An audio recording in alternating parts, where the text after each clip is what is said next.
Cuando los artistas comienzan a trabajar en una obra, y ya sea cualquier tipo de artista, en el campo de la pintura, de la alfarería, en el campo de la escultura, ellos tienen en mente una idea que ellos desean plasmar, ya sea en el lienzo, ya sea en el barro, etcétera. Esa idea puede estar en su imaginación o puede ser tomada de un modelo real que el artista está tratando de plasmar, de reproducir en alguna forma. No siempre en una forma literal.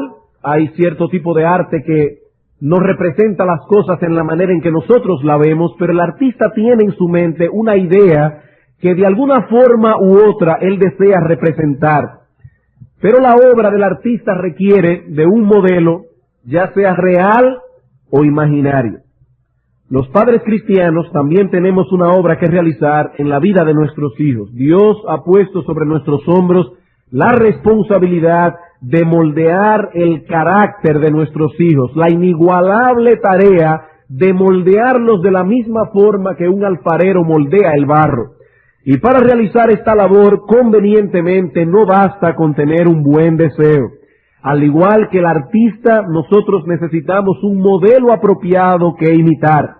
Necesitamos buenas motivaciones que nos alienten en medio del desaliento, a seguir adelante en medio de la pesada tarea que significa moldear el carácter de un niño. Y finalmente necesitamos un método apropiado que nos permita llegar a la meta que nos hemos propuesto. Así que el anhelo de todo padre cristiano no puede ser, no debe ser, la de criar hijos decentes. Ese anhelo lo tienen los paganos decentes. Pero los cristianos no somos paganos adecentados. Somos hijos de Dios y por lo tanto nuestra meta no puede ser otra que la de criar nuestros hijos en el temor de Dios. Así que hermanos, no son hijos decentes lo que queremos, son hijos piadosos. Y la piedad no es otra cosa que reflejar o el reflejo del carácter santo de Dios. Así que crecer en piedad es crecer en la imitación del carácter de Dios. Él es el modelo que nosotros como artistas debemos modelar en la vida, en el carácter de nuestros hijos. Sabemos que en esa tarea hay una labor que solo Dios puede realizar. Solo Dios puede cambiar el corazón de carne de nuestros hijos, de piedra, de nuestros hijos por un corazón de carne. Solo Dios puede obrar en ellos el arrepentimiento y la fe. Pero el hecho de que solo Dios puede hacer esas cosas no elimina la responsabilidad que Él mismo ha puesto sobre nosotros como padres de moldear el carácter de nuestros hijos. La visión cristiana de la vida no es fatalista. Los fatalistas nos dicen que no hay razón para preocuparnos, porque las cosas ocurrirán de todos modos, sea que nos afanemos o no, sea que cumplamos con nuestra responsabilidad o no. Pero hermanos, esa no es la enseñanza de la Escritura. Dios es soberano, el hombre es responsable y Dios ha decretado obrar en la vida de nuestros hijos en el contexto de una paternidad responsable. Por eso vemos en toda la Escritura cómo esta paternidad responsable es impuesta sobre la vida de todo hombre. En Deuteronomio capítulo 6, versículo 5 en adelante, Dios dice: estas palabras que yo te mando hoy estarán sobre tu corazón y las hablarás a tus hijos al levantarte, al acostarte, al andar por el campo. Esa es tu responsabilidad. En Proverbios capítulo 22, versículo 6, Dios dice a los padres: instruye al niño en su camino. No es una opción, no es un buen consejo, es una orden que Dios ha dado a todo padre. En Efesios capítulo 6, versículo 4, Dios dice: padres, no provoquéis a ira a vuestros hijos, sino criadlos en la disciplina y amonestación del Señor.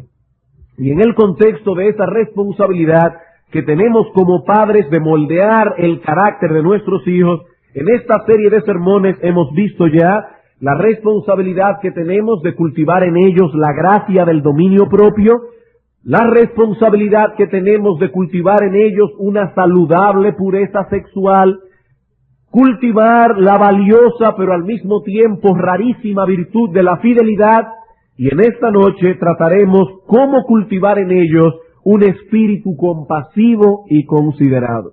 Cómo cultivar en ellos un espíritu compasivo y considerado.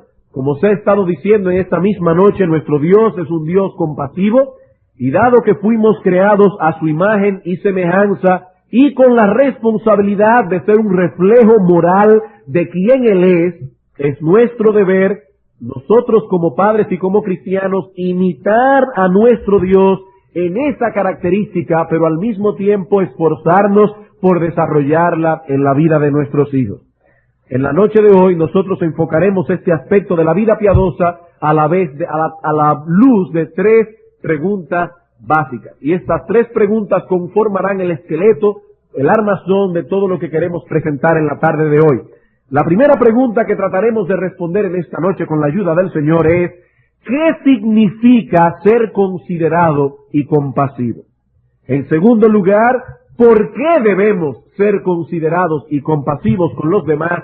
Y finalmente, en tercer lugar, ¿cómo podemos cultivar y desarrollar esta característica en la vida de nuestros hijos? He aquí las tres preguntas que con la ayuda del Señor y yendo directamente a la palabra de Dios, vamos a tratar de responder en esta tarde o en esta noche. Así que vamos a comenzar en primer lugar con nuestra primera pregunta. Cuando hablamos de que debemos desarrollar en nuestra vida y en la vida de nuestros hijos un carácter, un espíritu compasivo y considerado, ¿a qué nos estamos refiriendo exactamente? Y debo aclarar aquí de antemano que hay dos formas en que nosotros podemos encarar esta pregunta, dos formas completamente distintas. Nosotros podríamos intentar arribar a una definición de lo que es el amor, la compasión, la consideración, la misericordia, etcétera. O podríamos ir directamente a los frutos que emanan de esta virtud. Y parece ser que esa es la forma en que Dios prefiere tratar el asunto en su palabra. No irse a una definición abstracta o teórica de lo que es el amor, de lo que es la compasión, de lo que es la consideración, sino que la Escritura trata el tema de una forma más práctica. ¿Cuáles son las cosas que emanan de un carácter compasivo? ¿Cuáles son las cosas que emanan de un corazón tierno y amoroso? Por ejemplo, en 1 Corintios capítulo 13, no vamos a estudiar ese texto, pero ustedes conocen ese pasaje muy bien. El apóstol Pablo nos dice allí que el ejercicio del amor envuelve ciertas cosas que nosotros debemos hacer y ciertas cosas que no debemos hacer. El apóstol Pablo dice: el amor hace esto, hace esto, hace esto. El amor no hace esto, no hace esto, no hace aquello. Amar a una persona desde la perspectiva bíblica no es otra cosa que esforzarnos hasta el sacrificio, si es necesario, por hacer con otra persona lo que debemos hacer, mientras nos abstenemos al mismo tiempo de hacer lo que no debemos hacer. Hermanos, ese es el amor. No es algo muy complicado. Es simplemente esforzarnos por hacer con otra persona lo que debemos hacer, mientras nos abstenemos al mismo tiempo de hacer lo que no debemos hacer. Pablo no nos da allí una definición teórica de lo que es el amor. Tampoco enfocó el amor desde un punto de vista emocional o sentimental. Él no nos dice allí: cuando tú amas a una persona, el ritmo de tu corazón se acelera lentamente cuando pasas al lado de ella. Pablo no habla acerca de esas cosas. Él se va al terreno de la práctica, a cosas tangibles, palpables que podemos evaluar. Y nos enseña allí cuáles son aquellas cosas que el verdadero amor lleva a cabo, cuáles son aquellas cosas que el verdadero amor no hace, aún en los momentos que tenemos deseos de hacer. Eso es el amor. Así que para describir lo que es la compasión, lo que es la consideración, los cuales son frutos directos del amor, vamos a tomar el mismo punto de partida del apóstol, enfocando primeramente el aspecto negativo y luego el aspecto positivo. Para comenzar con el aspecto negativo, vamos a Romanos capítulo 13, los versículos 8 al 10. ¿Cuáles son aquellas cosas que el amor nos mueve a abstenernos de ellas? Romanos capítulo 13, versículos 8 al 10. Dice el apóstol Pablo allí: no debáis a nadie nada, sino el amaros unos a otros. El amor es una deuda que todos tenemos los unos con los otros. Es una deuda que todos debemos esforzarnos por pagar. Porque el que ama al prójimo ha cumplido la ley. Porque no adulterarás, no matarás, no hurtarás, no dirás falso testimonio, no codiciarás, y cualquier otro mandamiento en esta sentencia se resume: amarás a tu prójimo como a ti mismo. El amor no hace mal al prójimo, así que el cumplimiento de la ley es el amor. Como hemos dicho en otras ocasiones, la ley moral es o constituye los ojos del amor, mientras que el amor es el corazón palpitante de la ley. El amor sin la ley es ciego. La ley sin amor es farisaico. El amor sin la ley es antinomianismo. La ley sin el amor es fariseísmo. ¿Y qué nos dice el apóstol Pablo aquí? Que el amor genuino nos frena de hacer conscientemente cualquier acción que sea dañina para nuestro prójimo. Versículo 10, el amor no hace mal al prójimo. El amor no hace mal al prójimo. El que ama a su prójimo, y la palabra prójimo simplemente significa el próximo, el que está próximo a ti, el que ama a su prójimo, respeta la santidad de aquellas cosas que son propiedad de nuestro prójimo, respeta la santidad de su vida, respeta la santidad de su matrimonio, respeta la santidad de sus posesiones, la santidad de su reputación. Por lo tanto, ¿a qué nos lleva el amor? No adulterarás, no matarás, no hurtarás, no dirás falso testimonio, no codiciarás, y al cumplimiento de cualquiera de los otros mandamientos. El amor nos mueve real y efectivamente a cuidar la vida, la reputación y las posesiones del prójimo. Donde no existe ese cuidado, tampoco existe el amor. Es tan sencillo como eso. ¿Qué es el amor?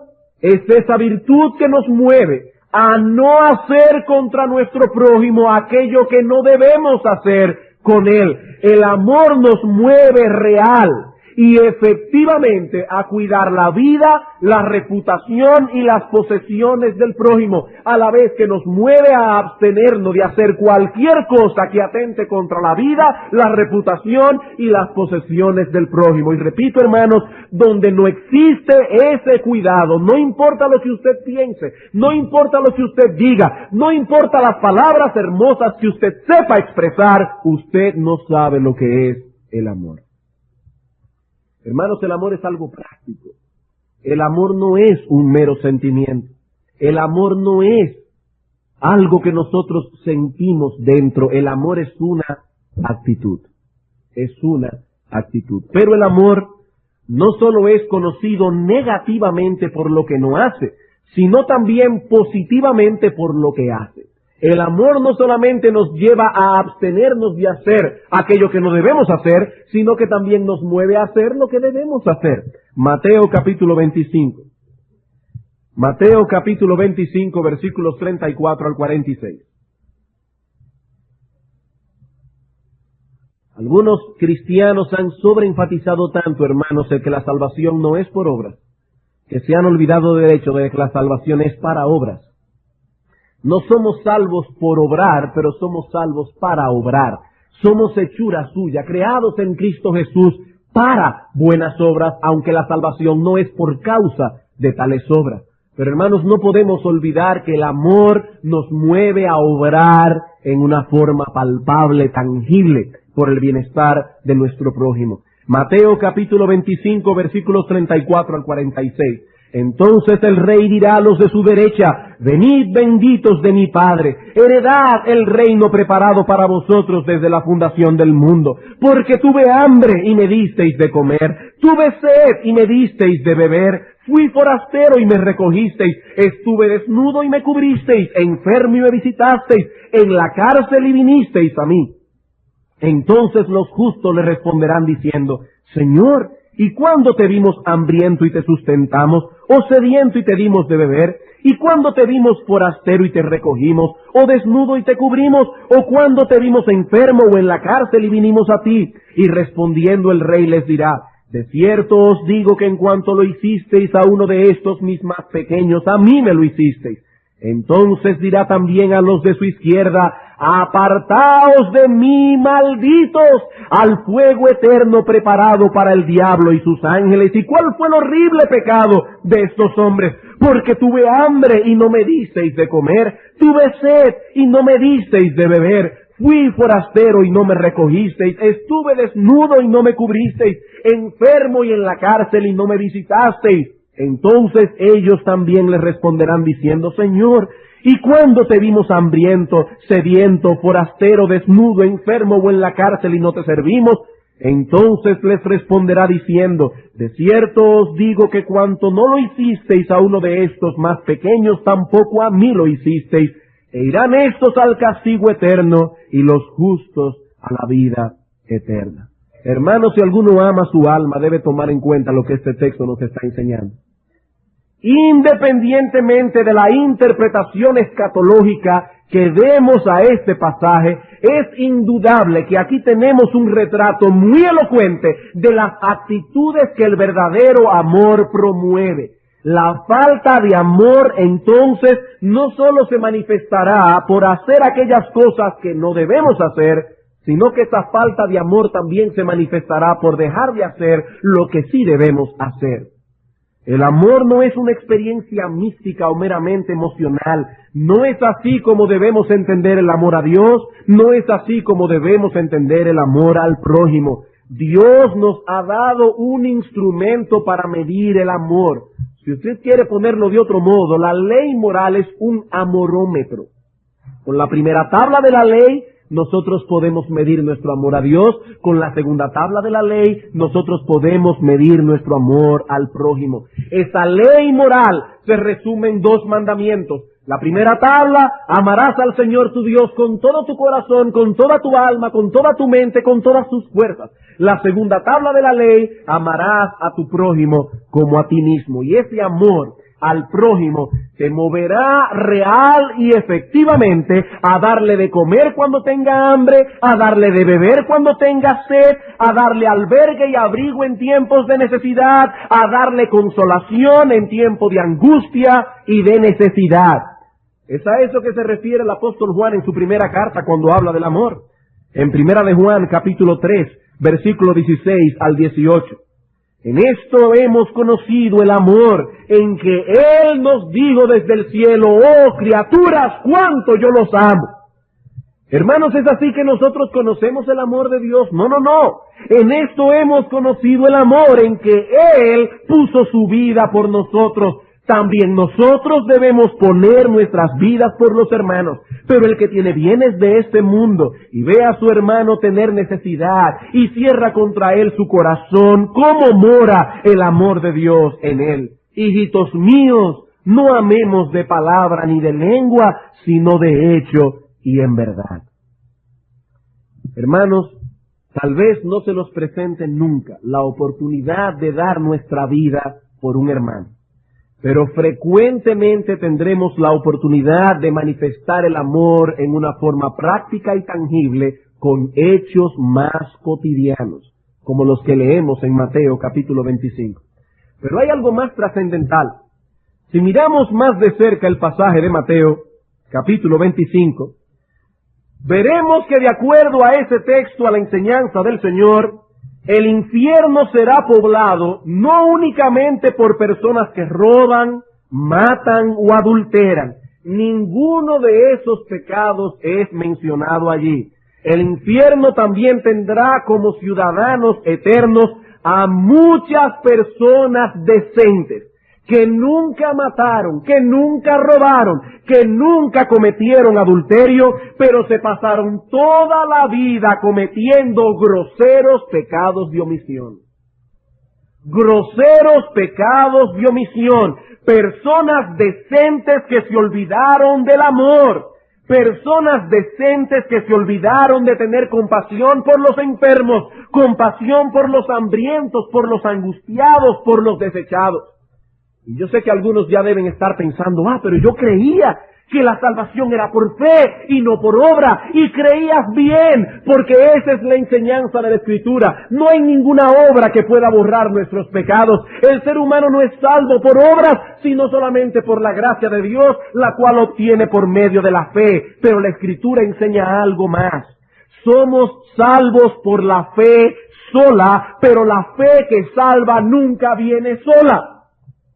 Eso es lo que dice Santiago. ¿Crees tú que la fe muerta podrá proveerte vida? No, de ninguna manera. La fe verdadera produce frutos. O para usar el lenguaje del apóstol Pablo en Gálatas capítulo 5 versículo 6, la fe verdadera obra por el amor. Donde no hay tal amor, amigos que están aquí, no se engañen a vosotros mismos, tampoco hay fe.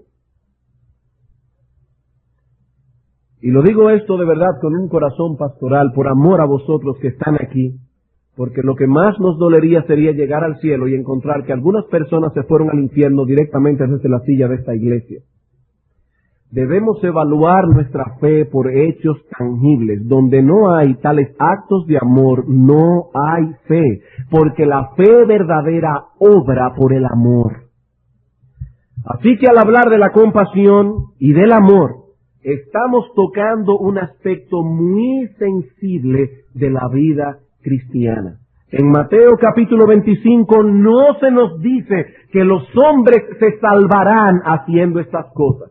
Tampoco nos enseña ese texto que todos los que hacen tales cosas son cristianos, porque el hombre natural exalta el altruismo, exalta las buenas obras. Por eso existen instituciones de personas no cristianas, humanitarias, que socorren a las personas necesitadas. Por eso se premian en el mundo a hombres que se esfuerzan por hacer cosas y promover el bienestar de los demás hombres. Por eso está el Premio Nobel de la Paz y otros premios que los hombres dan a los otros hombres. Así que este texto no enseña que toda persona que haga alguna de las cosas que están allí es necesariamente cristiana. Pero lo que sí enseña este texto es que aquellos que como un patrón de vida omiten hacer tales cosas, están demostrando con ello que la gracia de Dios no ha actuado en sus vidas, no importa lo que ellos digan. Lo que sí enseña el texto es que una persona que como patrón de vida omite esas responsabilidades que están allí, esa omisión está declarando que tal persona no conoce la gracia de Dios. En Primera de Pedro capítulo 1 versículo 22 se nos dice que un corazón amoroso y compasivo es un fruto directo de la obra regeneradora del Espíritu. Dice en Primera de Pedro 1:22, habiendo purificado vuestras almas por la obediencia a la verdad mediante el Espíritu para el amor fraternal no fingido, amaos unos a otros entrañablemente de corazón puro. Esa obra regeneradora del Espíritu, a través de la cual nuestro corazón de piedra ha sido tornado en un corazón de carne, tenía un propósito primordial: para el amor fraternal no fingido. El manifestar despreocupación y apatía por las personas necesitadas es un síntoma peligroso de que se está caminando por el camino que lleva finalmente a la destrucción y a la condenación eterna. El corazón regenerado es movido eficazmente a amar, y el amor es compasivo, considerado, se manifiesta en una preocupación genuina por el bienestar de los otros. Es lo totalmente opuesto a una vida centrada en nosotros mismos, a una vida egoísta y egocéntrica. Las personas que carecen de amor se caracterizan por su egocentrismo. Su vida, sus conversaciones, sus pensamientos, sus preocupaciones giran alrededor de ellos mismos. Cuando hablan es usualmente de sí mismos, de sus problemas, de sus logros, de sus aflicciones o de sus alegrías. El asunto es que de un modo u otro ellos terminan siendo siempre, invariablemente, los protagonistas de sus conversaciones. Difícilmente se preocupan por escuchar a los demás, difícilmente se involucran en los problemas de los demás, en proveer una palabra de alivio o alguna dirección espiritual que arroje luz para la solución del conflicto de otro.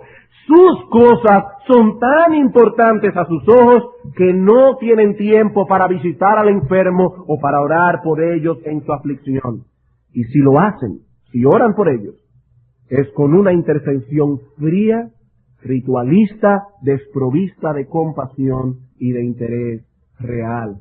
Hermanos, el Señor nos dice que esta es una característica típica de aquellos que van transitando por el camino que lleva al infierno. ¿Y saben qué es lo más peligroso de esto? Que se puede transitar por ese camino sin estar envueltos en pecados escandalosos. Se trata de pecados de omisión y por lo tanto de una naturaleza más sutil. Cuando el Señor revela la falta de amor de estas personas, ¿saben lo que ellos preguntaron? Señor, ¿y cuándo ocurrieron esas cosas?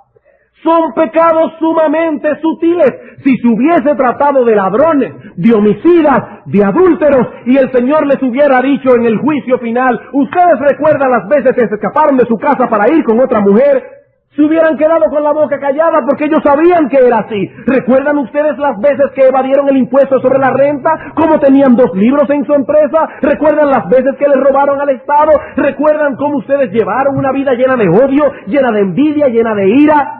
Y tendrían que callarse la boca porque saben que eso era real. Pero estos hombres no pudieron detectar tal cosa en ellos y preguntaron, Señor, ¿cuándo ocurrieron esas cosas? Porque ni siquiera nos dimos cuenta de ellas.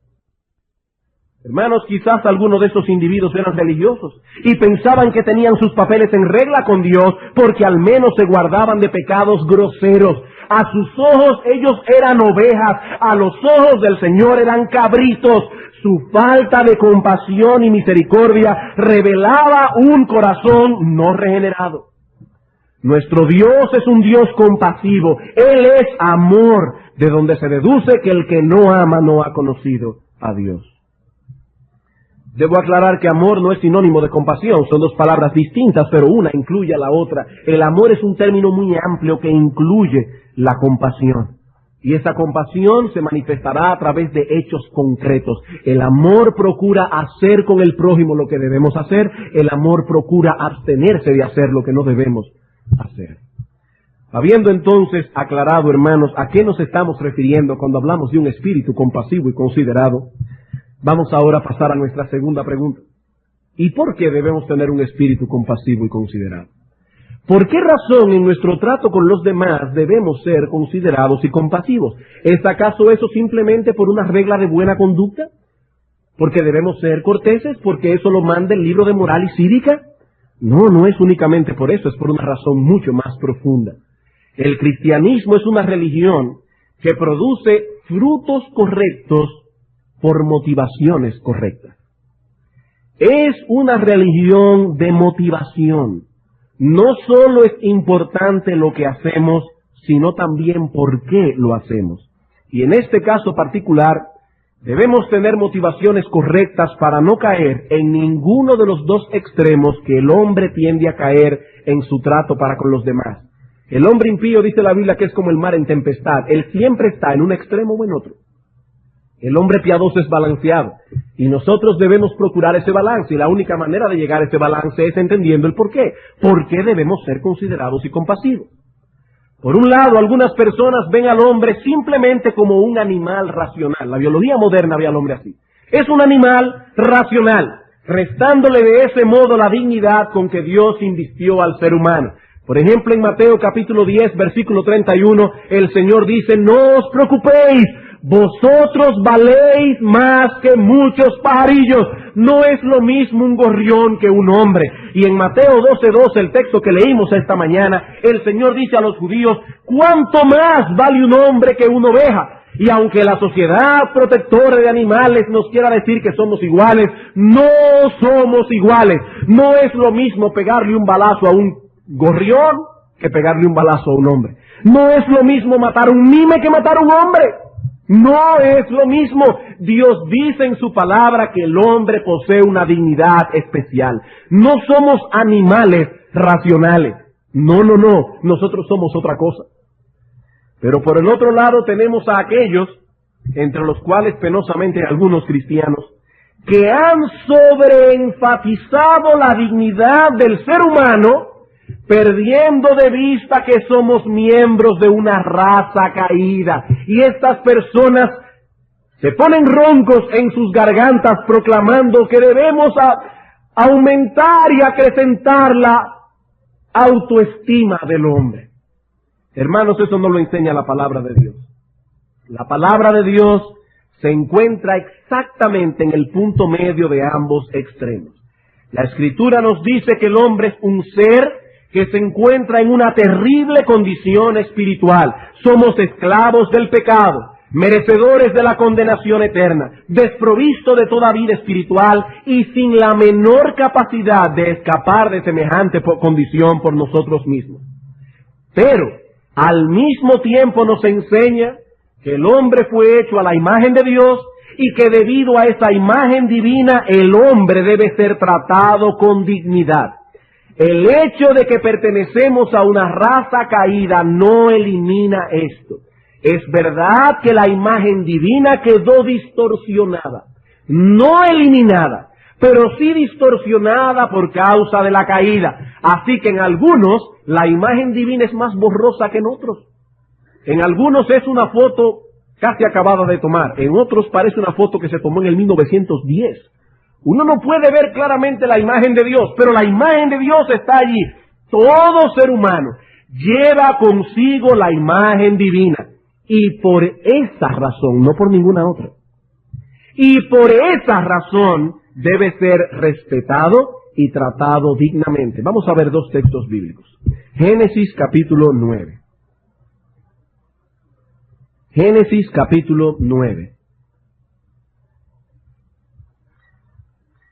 Así que por un lado no debemos decirle al hombre, como algunos dicen hoy, tú eres valioso, tú eres valioso, tú eres valioso, debes incrementar tu autoestima.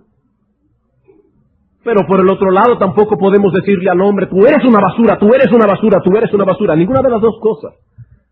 La Biblia no se va a ninguno de los dos extremos. En Génesis capítulo 9, versículo 6, Dios dice, el que derramare sangre de hombre, es decir, el que intencionalmente le quitare la vida a otro hombre, por el hombre su sangre será derramada, porque a imagen de Dios es hecho el hombre. En este texto el Señor implementa la pena capital.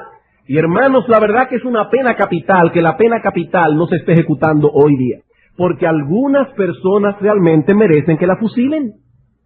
Y eso no es crueldad, eso es bíblico. Dios dice, el hombre que intencionalmente derramare la sangre de otro hombre, por el mismo hombre, por aquellos a quienes Dios les ha conferido la autoridad de hacer juicio, no yo directamente como ciudadano, sino el Estado, los jueces deben aplicar la pena capital en algunos casos.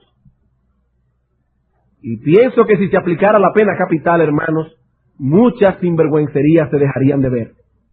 Dios dice en su palabra, el que derramare sangre de hombre, por el hombre su sangre será derramada. ¿Por qué? Porque a imagen de Dios es hecho el hombre.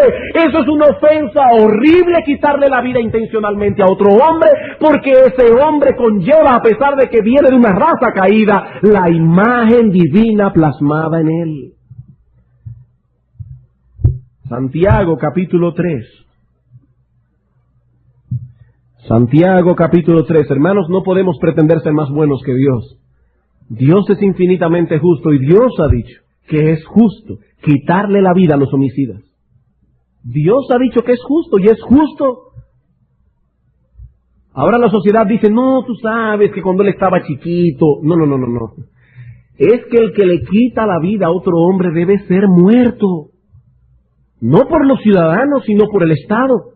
Aquí no estamos hablando de venganza personal. Dios prohíbe la venganza personal.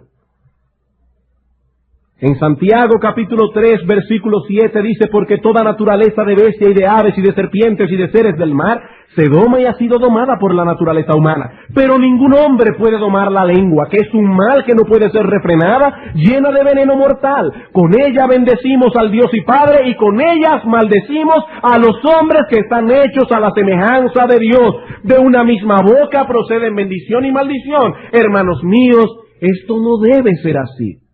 Hermanos, ¿por qué debemos cuidar la reputación de otro? Por la imagen de Dios que ha sido plasmada en él. Por eso es que es un pecado grave, por la imagen de Dios. Vamos a suponer por un momento que usted tiene en su escritorio una fotografía familiar en la que aparecen su esposa y sus hijos. ¿Cómo se sentiría usted si al llegar mañana al trabajo encuentra que un gracioso tomó una pluma y se puso a hacerle garabatos a la foto y a ridiculizarla? Le puso cachitos a su esposa, bigotes, se estaba riendo, lo pintó aquí para que se viera con un diente menos. ¿Cómo usted se sentiría cuando llegue y se encuentre que un gracioso hizo eso con la foto? Bueno, seguramente se sentirá muy mal, se sentirá ofendido. No porque el papel en que está plasmada la foto sea muy caro, sino por las imágenes que estaban plasmadas en el papel. El papel tal vez cuesta menos de 5 pesos, pero las imágenes que aparecen allí son valiosas, y cuando son maltratadas y ridiculizadas, hay motivos suficientes para sentirse ofendido. ¿Qué nos dice la Escritura? El hombre fue hecho a la imagen de Dios, y cuando ese hombre es maltratado, ofendido, ridiculizado, Dios es ofendido con esa acción. Hermanos, allí es que está la gravedad de un espíritu que no es compasivo, de un espíritu desconsiderado. La imagen de Dios ha sido plasmada en el hombre. Espiritualmente hablando, no valemos ni una mota. Pero hablando en cuanto a la creación divina, nosotros llevamos en nosotros mismos la imagen de Dios y debemos ser tratados con dignidad. Hace muchos años leí una historia que puede ilustrar esto perfectamente. Dicho relato refiere que a principios del presente siglo, un embajador en París, un embajador español, perdió una moneda de 10 céntimos. Ustedes saben lo que vale una peseta española. No vale mucho. Y esto eran 10 céntimos en un oscuro pasillo de Versalles. ¿Saben lo que hizo ese embajador para encontrar esa moneda de 10 céntimos? Encendió un billete de 1000 pesetas para ver con más claridad. Cuando las demás personas que estaban allí se rieron ante la extraña reacción del embajador, ¿saben cuál fue su respuesta? Muy sencilla. Esa moneda de 10 céntimos lleva la imagen de mi rey y no consiento que nadie la pise.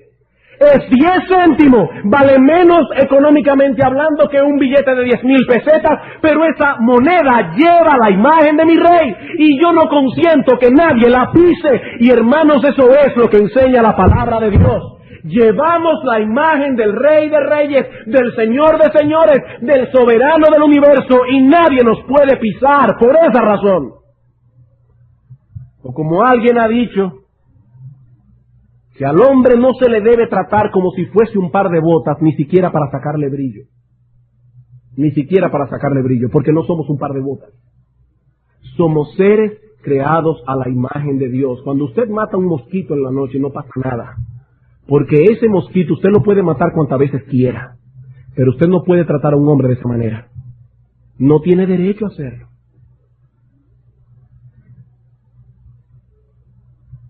¿Cuál es entonces el mandamiento positivo que se desprende del hecho de que el hombre fue creado a la imagen de Dios? El mandamiento positivo es que todo hombre debe ser tratado honrosamente, con dignidad. Primera de Pedro capítulo 2, versículo 17. Hay un texto allí que hasta sus niños más pequeños pueden memorizar. Honrad a todos, amad a los hermanos, temed a Dios y honrad al Rey. ¿Pero qué dice el texto? Honrad a todos, a todos. Y darle honra a una persona no es otra cosa que tratarla como alguien importante. Darle honra a una persona es tratarla como si fuera alguien importante. Cuando somos desconsiderados con alguien, no lo estamos tratando como alguien importante, sino más bien como alguien que no tiene ningún valor, ninguna utilidad. Y hermanos, esta es la manera en que debemos tratar este asunto con nuestros hijos. Muchas veces, Hablamos a nuestros hijos de la compasión y de la consideración, pero cometemos el error de quedarnos en un plano horizontal, tratando el problema a un nivel muy humano, pero esa no es la manera en que la Escritura enfrenta esto.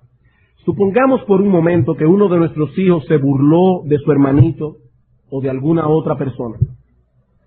¿Cómo debemos nosotros como padres enfrentar este asunto? Algunos se limitan a hacer esto.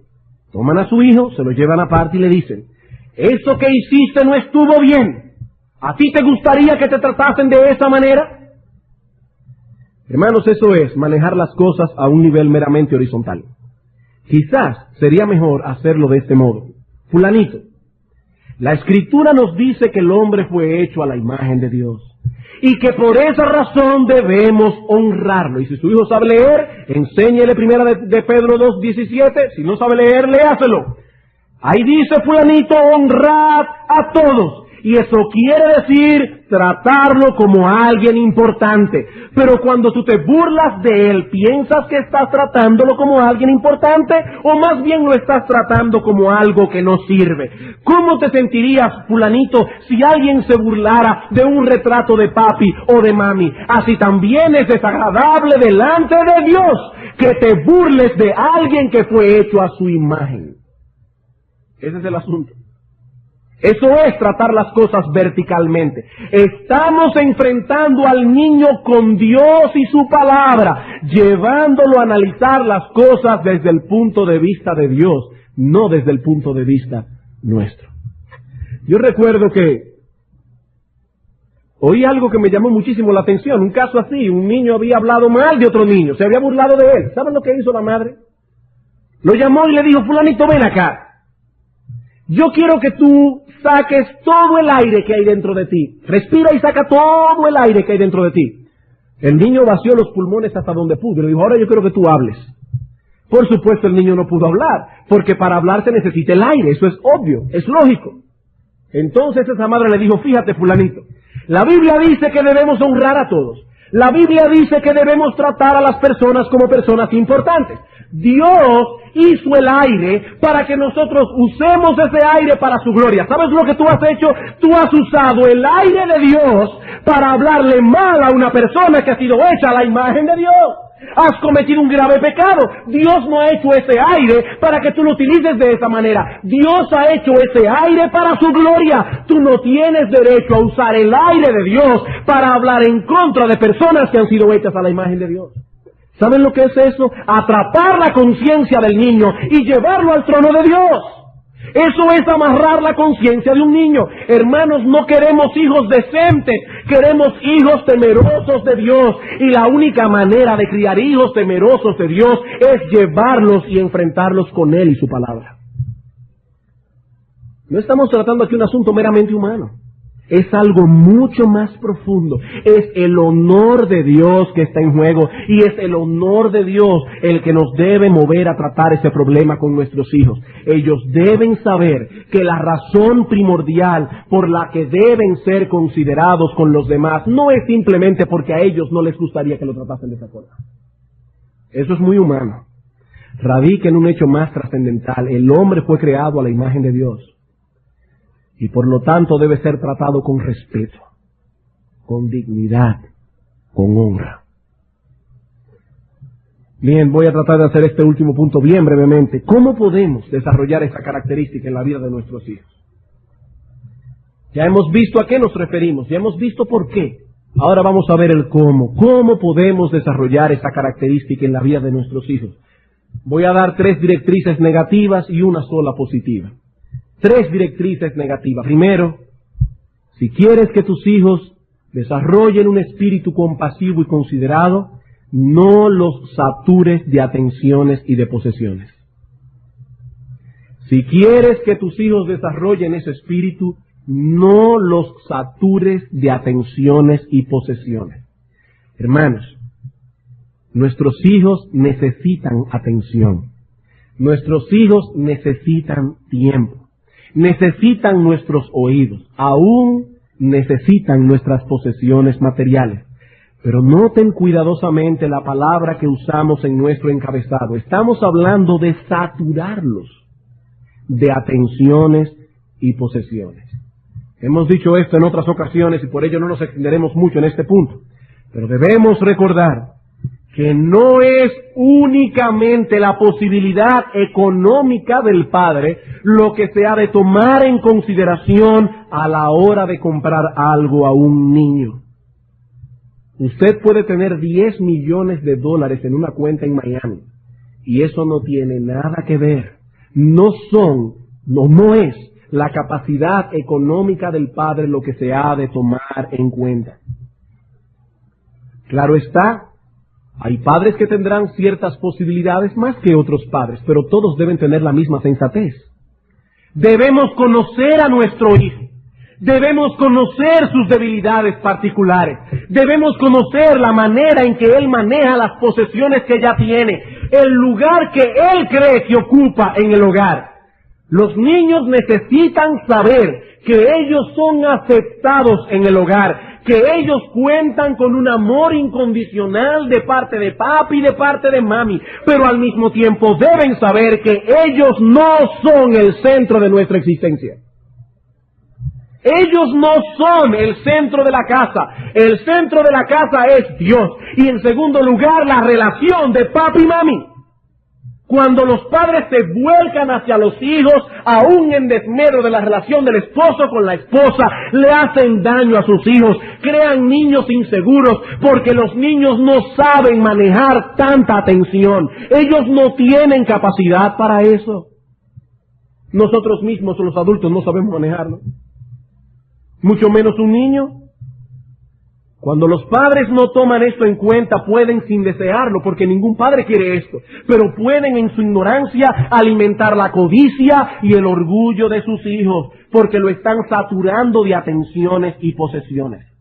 Nuestros hijos deben saber que los amamos, pero que ellos no son pequeños príncipes, que tienen el derecho de poseer todo lo que desean. Esa mentalidad será para ellos un obstáculo enorme que les impedirá desarrollar un espíritu compasivo y misericordioso, porque ellos creerán que todo el mundo se le debe, que ellos son el centro del universo. No, ellos no son el centro del universo. Así que, hermanos, si queremos levantar hijos compasivos, no los saturemos de atenciones y de posesiones. En segundo lugar,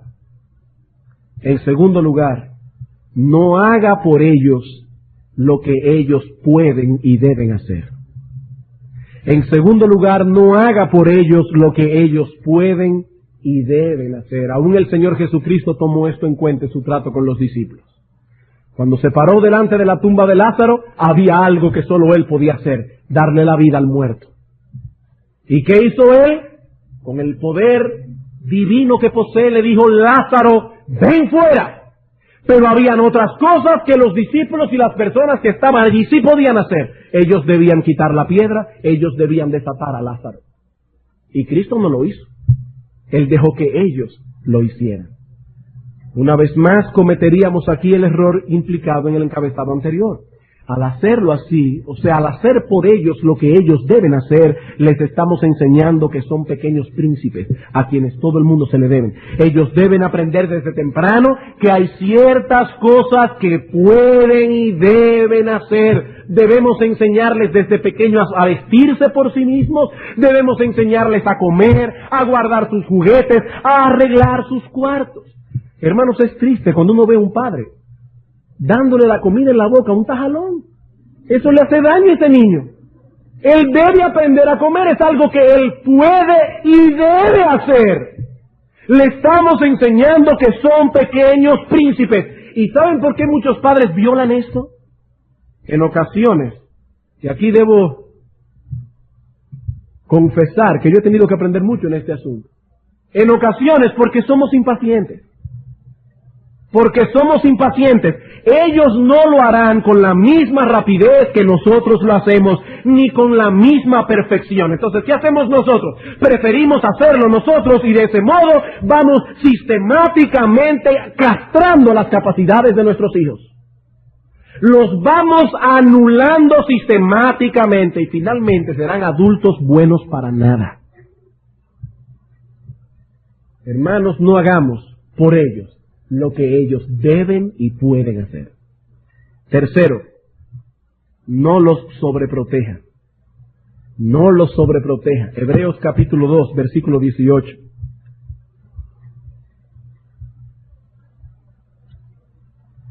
Hebreos capítulo 2, versículo 18. Nuestro Señor Jesucristo es un sumo sacerdote compasivo, lleno de misericordia. ¿Pero saben por qué?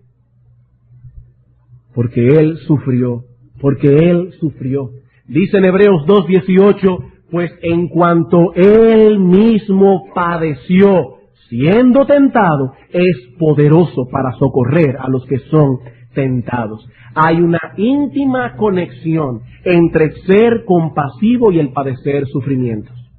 Busque a una persona que tenga una gran capacidad de compasión y usted encontrará una persona que ha sufrido mucho en su vida. Porque hay una íntima conexión entre ser compasivo y el padecer sufrimientos. No estamos diciendo que no protejamos a nuestros hijos, no. Lo que estamos advirtiendo aquí es contra la sobreprotección. Por ejemplo, cuando oramos en casa por alguien que está enfermo, aun sea un familiar cercano, querido por nuestros hijos, estamos enseñándoles indirectamente algo del dolor que acompaña la vida del hombre sobre la tierra. Habrá momentos en que se obviarán ciertos detalles del problema por razones de prudencia. Pero no podemos llegar al extremo de envolver a nuestros hijos en una cúpula de cristal, haciéndole creer que vivimos en un paraíso, porque eso no es así. La vida humana está sujeta al dolor, a la enfermedad, a la tristeza, a la muerte, y nuestros hijos le hace bien ir de vez en cuando al cementerio. Eso es la vida humana. Nuestros hijos deben ser expuestos a esa realidad, aunque la prudencia nos dirá cuándo estarán preparados para cada cosa. No nos vamos a ir a un extremo, pero tampoco nos vamos a ir al otro extremo. Yo no voy a llevar a un niño de 3 años a una persona que acaba de ser desfigurada por un accidente de tránsito. La madurez de nuestros hijos nos irá indicando qué cosas ellos pueden o no deben saber, qué cosas ellos pueden o no pueden ver, a qué cosas ellos pueden o no pueden exponerse. Necesitamos prudencia, pero hermanos, no metamos a nuestros hijos en una cúpula de cristal. Y por último, el consejo positivo. Si queremos criar hijos compasivos, ellos necesitan un ejemplo a copiar. Ellos necesitan un ejemplo a copiar. Necesitamos modelos de compasión para llegar a ser compasivos. Filipenses capítulo 2. Filipenses capítulo 2, versículos 1 al 8. Dice el apóstol Pablo: por tanto, si hay alguna consolación en Cristo, si algún consuelo de amor, si alguna comunión del Espíritu, si algún afecto entrañable, si alguna misericordia, completad mi gozo, sintiendo lo mismo, teniendo el mismo amor, unánimes, sintiendo una misma cosa. Nada hagáis por contienda o por vanagloria, antes bien con humildad, estimando cada uno a los demás como superiores a él mismo, no mirando cada uno por lo suyo propio, porque eso es egocentrismo, sino cada cual también por lo de los otros. Pero inmediatamente Pablo pone el ejemplo. Haya pues en vosotros este sentir que hubo también en Cristo Jesús, el cual, siendo en forma de Dios, no estimó el ser igual a Dios como cosa que aferrarse, sino que se despojó a sí mismo, tomando forma de siervo, hecho semejante a los hombres, y estando en la condición de hombre, se humilló a sí mismo, haciéndose obediente hasta la muerte, y muerte de cruz. Cristo estuvo dispuesto a humillarse, Cristo estuvo dispuesto a servir, Cristo estuvo dispuesto a sufrir. Y Él es nuestro máximo ejemplo de compasión. Necesitamos nosotros como padres un modelo a copiar, pero ¿saben algo? Nuestros hijos también necesitan un modelo a copiar. Padres, es nuestra responsabilidad modelar delante de ellos esa compasión y esa consideración. Ellos ven la manera en que nos comportamos en casa, en nuestro trato con la esposa, en nuestro trato con ellos mismos, en nuestro trato con las personas que sirven en nuestra casa. No piense que ellos no están captando las cosas que suceden a su alrededor. Esas cosas están moldeando su carácter, para bien o para mal. Y hermano, yo te pregunto, ¿cuál es tu participación activa en el sufrimiento y las inquietudes de tu esposa? Porque son esas cosas las que están moldeando el carácter de tus hijos. ¿O cuál es tu involucración en el sufrimiento, la tristeza, el dolor, la ansiedad, los temores, las inquietudes de tus hijos? ¿Cuál es tu involucración? No, en eso he sido un modelo, porque mis hijos ven cómo salimos a visitar a los hermanos de la iglesia que están enfermos, vamos a las clínicas, lloramos por ellos en el devocional familiar. Todo eso está muy bien, pero no es suficiente, de hecho ni siquiera es lo más importante. La Escritura nos dice que debemos aprender a ser piadosos primero para con nuestra propia familia. Cuando nuestro hijo pasa por la terrible pena de que se le murió su gato o se le perdió, eso para él es importante, tan importante como lo es un negocio importante para ti.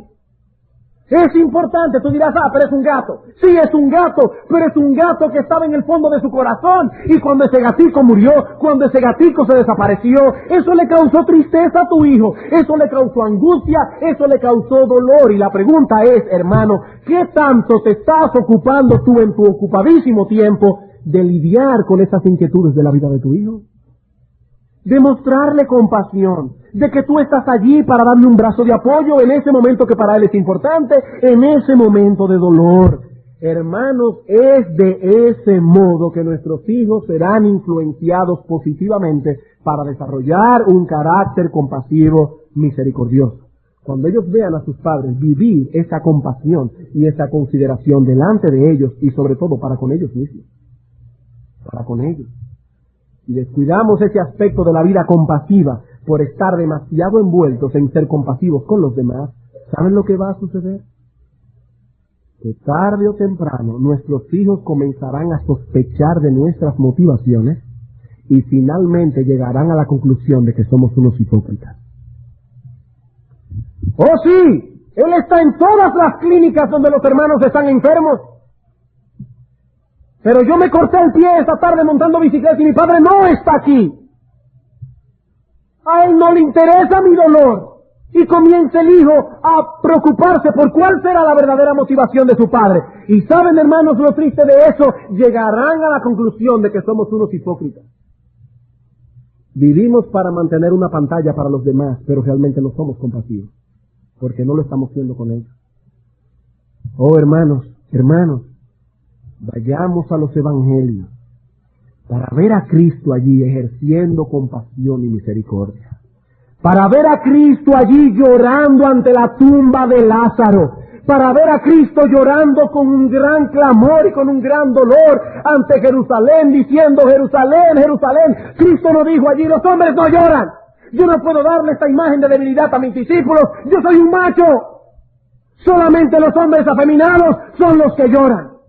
No, hermanos, allí vemos a Cristo llorando ante la tumba de Lázaro, vemos a Cristo llorando ante Jerusalén, clamando con el corazón desgarrado por la ciudad que Él amaba.